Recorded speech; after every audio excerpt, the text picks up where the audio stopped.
collaboration in trade, tourism, cultural exchange, and to achieve lasting change, we must invest in economic growth and social connectivity. This is why Prime Minister Conille and I discussed concrete steps to enhance trade and boost investment between our two nations. We envision a future where Kenya and Haiti, as well as the larger Caribbean region, are linked not only by shared values of democracy and rule of law, but also by dynamic economic exchanges to create jobs, spur innovation, and uplift communities. As we work together, we reaffirm our commitment to multilateralism as a powerful force for good. However, we recognize that global governance structures must evolve to reflect today's realities. Our shared challenges, from climate change to food security, demand institutions that are resilient, responsive, and equitable. Kenya and Haiti believe in the need for reform that realigns our institutions to serve the needs of all nations, ensuring a more just and sustainable world. In this spirit, we also champion the strengthening of ties between the Africa Union and the Caribbean community, regarded as the sixth region of Africa. By forging these alliances, we seek to enhance South-South cooperation and build a more interconnected, prosperous, and resilient global community.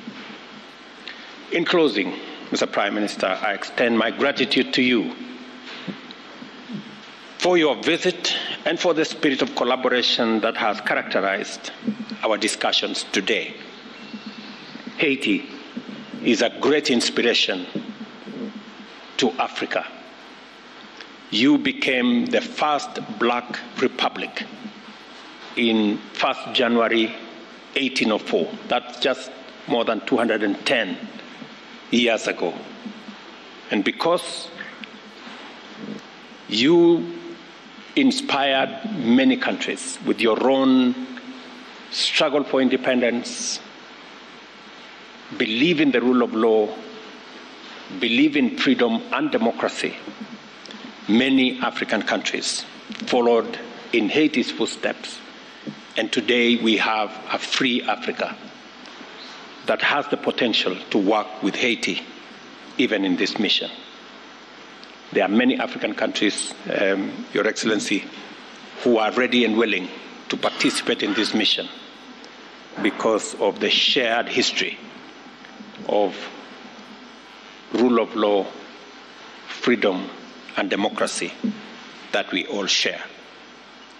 We look forward to continuing this dialogue, strengthening our ties, and building a future of peace, progress, and prosperity for our nation.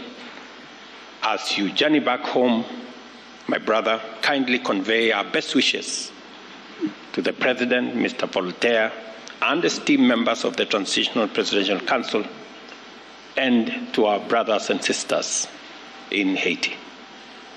Thank you very much. Please welcome. Thank you so much. Thank you. Thank you, Mr. President. Let me first start by thanking you for hosting us. It feels so nice to be back in Nairobi, a city that I consider almost a second home, having been here so many times before. But let me also thank you for your vision, for your leadership, and for your commitment.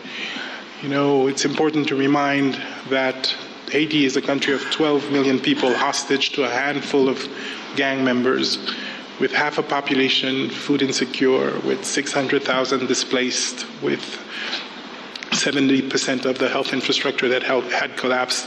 And this crisis came at a time when the world has its share of crisis. And you helped us tell the world that Haitian children are not less deserving than the others, and that Haitian men and women who are suffering deserve solidarity, and you led that fight with us. And today I think we're in a better place. You helped where others saw crisis, you saw opportunity and potential, and you voiced it in a very firm way, allowing for others to come together around Haiti. And me and the Haitian people are extremely grateful to you for your leadership in this critical time.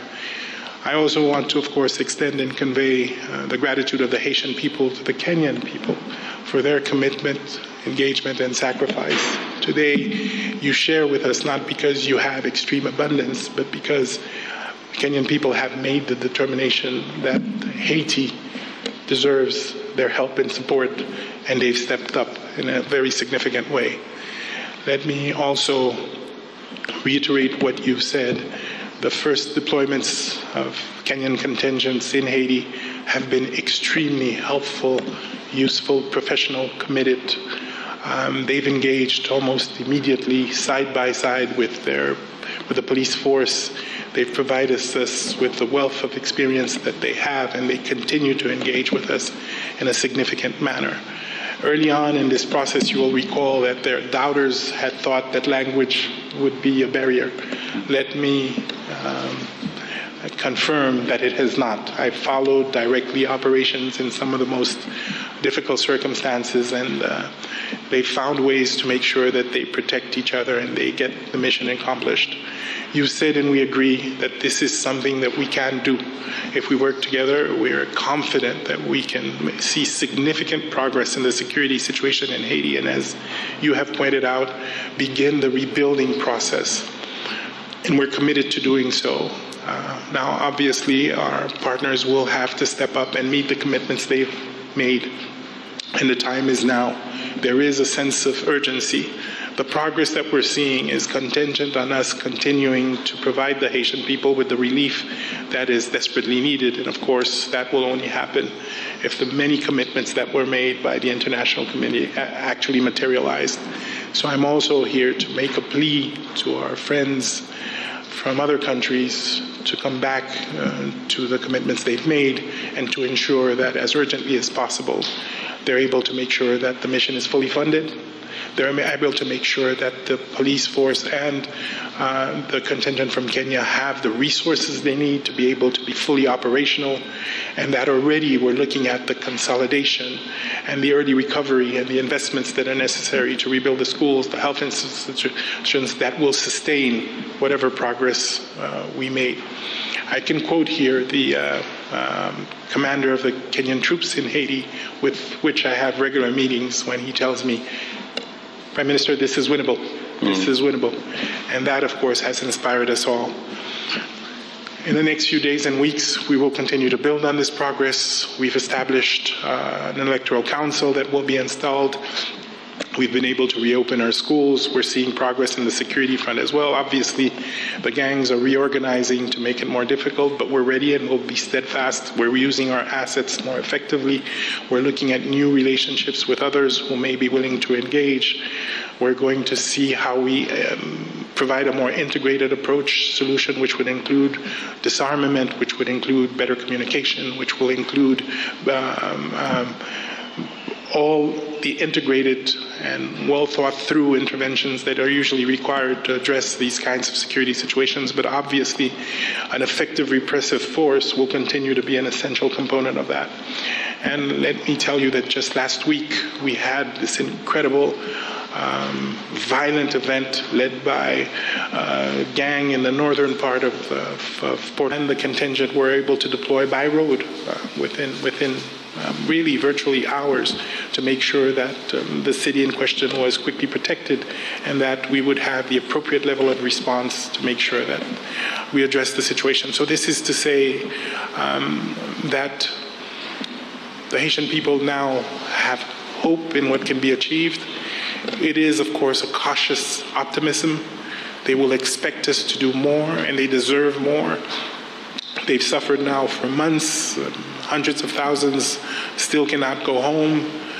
The infrastructure needs to be rebuilt very quickly, but they trust that the government and its partners are doing the right things. And of course, with the presence of the force, they can start to see a light at the end of the tunnel. And that, I think, we need to build on as quickly as possible. So again, thank you, Excellency, and please do convey through you our gratitude to the Kenyan people for that act of solidarity. And I can tell you that it will not be lost. Thank you, sir. Thank you very much. With your permission, we'll take a few questions. Members of the press, if we may start with your name, the media house you represent, and then let's stick to one question so that we may open up for more. We'll start with Joy from Al Jazeera, then we'll follow suit. Joy from Al Jazeera. Thank you very much, Prime Minister and Your Excellency President Ruto. Our question is in regards to the latest attack and what has been done to safeguard the Kenyan officials who are assisting in the mission. And question number two is, it's actually an opinion where I feel like the partners, international partners, have delayed the funds and there's fear that the mission could be stalling. Is that correct to assume?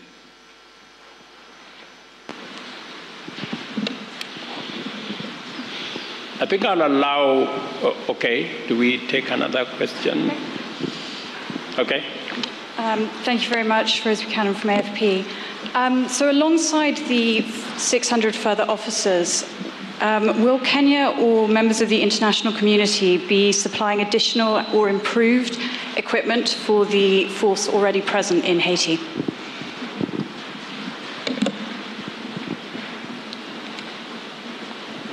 Okay, we can take those ones first, or thank you very much. I think I will allow Prime Minister to respond to the first question because he has the latest information on the attack that, and as you've heard him speak to it, the response was the fastest that could have been assembled in a long time. As we talk, both the Haitian police, who are doing a wonderful job, alongside our multinational security support mission of officers from Kenya, are already in that region. I'm informed that it's a region 2 hours drive from Port-au-Prince, a region that for a very long time has been held hostage by criminals and gangs. But today we have a foothold and a footprint of both the Asian police and the Kenyan contingent in that place. As to your question as to what is being done, I think everything is being done to make sure that we minimize casualties of both our security men and civilians, even as we deal with the criminals. And on the question from FP on what additional is being done, Prime Minister just came out of UAE, who have committed to support this mission. El Salvador, as I told you, on the 3rd, which is just a week ago, also signed in to provide capabilities for the support for the multinational security mission. There are other consultations that are going on. Additional equipment have been provided. Additional air support has been provided thanks to Prime Minister's goodwill and coordination. So there is a lot more that is happening. Yes, we can do more, and the partners need to step up. That is correct.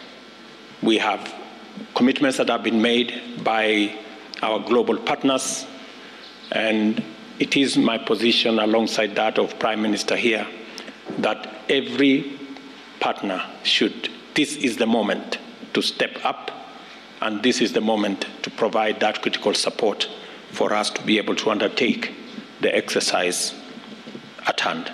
Prime Minister. Thank you, Mr. President. I think you've covered it extremely well. A few days ago, a ruthless gang murdered and assassinated over 70 people, including men, women, and children, northern part of Haiti, which was a senseless crime. And as I said, within hours, we were able to not only deploy, but this time we were able to deploy significant numbers by road, which we hadn't been able to do. But second, and even more important, we're able to deploy and stay. So this is no longer a reactive, temporary mission. It has become a mission to the end, to make sure that we can actually regain a level of safety that's acceptable in the region. Now, there's still a lot going on, and I don't want to by any means describe this as being done or easy, but the work is being done house by house, neighborhood by neighborhood, to ensure that these people, the people of the Artemonite region, can once and for all find peace. And I think the President has rightly stated that every operation is well thought through with the Kenyan team on the ground and the police force to ensure the greatest amount of security for the troops that will engage in these different combats. Now, obviously, this always comes with a level of risk, but we're confident that we do everything we can every time to make sure that we're protected. And as I think, as the President has mentioned, coming out of New York, we had very constructive meetings with several partners. We're seeing new engagements. The EU, for example, has doubled its commitment. We're seeing new partners come in and make new commitments. We're talking to Brazil as well, Mexico as well. As was stated, Salvador has recently, on the 3rd of October, recommitted. But you're right, we would like to see a quicker response. We would like to see more commitment, and we're going to continue to push for it. Okay, we can take a bunch of 2 more questions, then after that we can wind up to the questions. All right, my name is Nick Modimba from CGT in Africa, China Global Television Network. The first question is, what's the situation with the motivation of the Kenyan police units in terms of their payments? Reports coming in from Haiti say they haven't been paid yet. And of course, they have families back at home, depending on them. And of course, they're looking forward for their people to come back home. Second question, redeployment training. What have the current officers learned in Haiti that are actually instilling the same ideologies, survival tactics to the current ones yet to travel to Haiti? And also, which units are these that are actually joining the others in Haiti? Thank you. Your Excellencies, my name is Melita Oletenges for Citizen TV. My question is, in regards to President William Ruto speaking about asking the international community to honor their pledges and match them with actions, perhaps is there a setback for human resources, especially in the MSS, when you're saying that we are working leaner in terms of resources? Has there been a setback in terms of remunerating the operatives on ground? Thank you. Your Excellency, my name. Thank you. Your Excellency, my name is Nyaboga Kiage from Nation Media Group.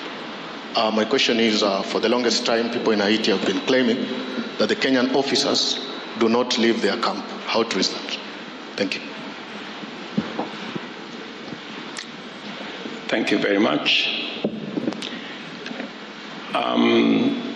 I think all those questions you've asked are interconnected in some way. There is information that I can provide to you on matter security, but to a certain extent.